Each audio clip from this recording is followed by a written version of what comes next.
Hi guys, welcome back to my channel. I want to do a really quick review of the Makeupamurder Burner Phone palette, and it says 10:18 p.m. I just realized, and also the battery is almost completely dead on this palette, which is basically my phone most of the time. It kind of looks like a razor, you know, but it's basically made like a phone. I think it is really cute. I'm gonna give you another close up. That is the front. The mirror has some phone details as well, and then these are the colors in the palette. Super colorful, very pretty. So this is actually my very first purchase from Makeupamurder, and they're known, especially, or at least from what I've seen, for their pigments. They look amazing. I need to order some of those too, but with me doing my eyeshadow palette of the day, I'm really into getting palettes here and there. I have plenty, but that's kind of my focus of what I'm doing. But I am wearing the palette, and it is Fantasy Freckle Friday, or yeah, it is Friday. I'm up in the very wee hours of the morning. So this is $39. You were able to use a coupon code, so I used one and I saved 10%.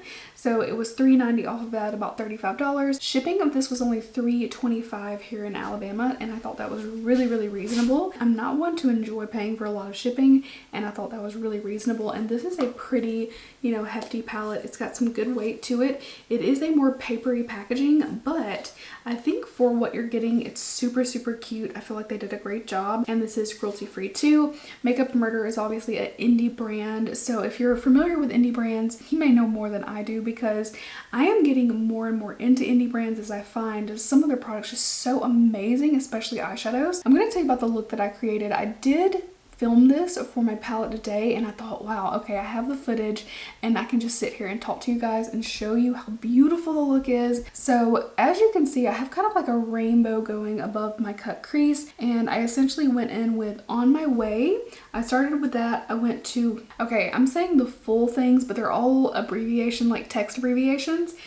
So I've got On My Way, and then I blended a little bit of STFU, shut the fuck up, and then I moved into the green, I Love You, and then we went on to yellow, LMAO. From there I went into Nevermind. There's only 4 shades that I did not use, so that tells you, even though it's just one really good look, I used all these shades. I basically skipped over the browns, like talk to you later, thanks, and oh my god, I didn't use, and then I did not use I Know Right, IKR. So I feel like I pretty much used everything, but I have a lot to say. Okay, so we did that, and then I cut my crease with P. Louise base. I used the white number 0 P. Louise base, and then on my lid I basically started out here with the darker purple Let Me Know, and then I faded into Hit Me Up, and then finally Good to Go is the pink that you can see towards my inner corner. I used a little bit of To Be Honest in my inner corner, but the white doesn't really like stand out. It's a great blending shade for all of these beautiful pastels, but as you can see, my inner corner is not like super white. And then I put a little bit of highlight there as well, and then I put a little bit of highlight right up under my brow, just in the arch right here too. So everything blended beautifully. I also did use some glitter glue, and then I set in this little line and cutting my crease. I used the shades What the Fuck, For Real, and I Don't Care, and kind of blended those two because I wanted to use a little bit of shimmer, but I really wanted to use these mattes and see what they were all about. I did do some swatches for my reel for tomorrow for my palette of the day thing, and honestly, I'm gonna be like straight up honest, when I swatched them I was like, ooh, I don't know.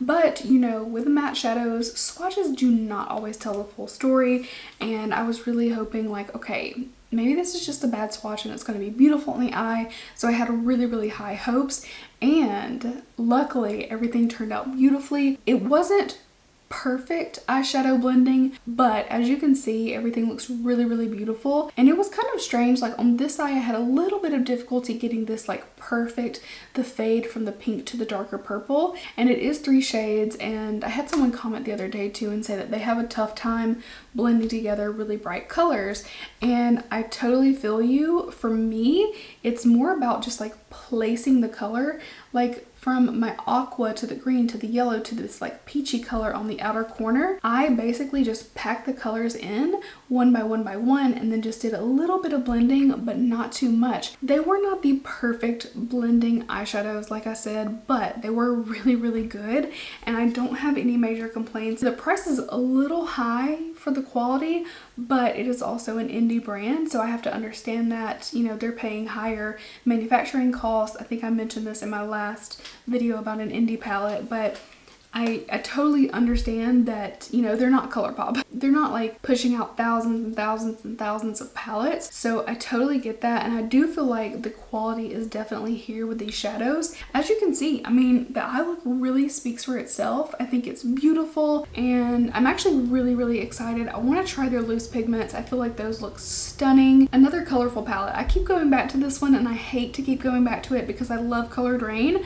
But just as an example, I paid, I think, more than this. I think I paid more than this for my Juicy Boost palette, or around the same price point, and that palette was such a disappointment. The colors would not blend. It was so difficult to work with. I would take this palette any day over that one.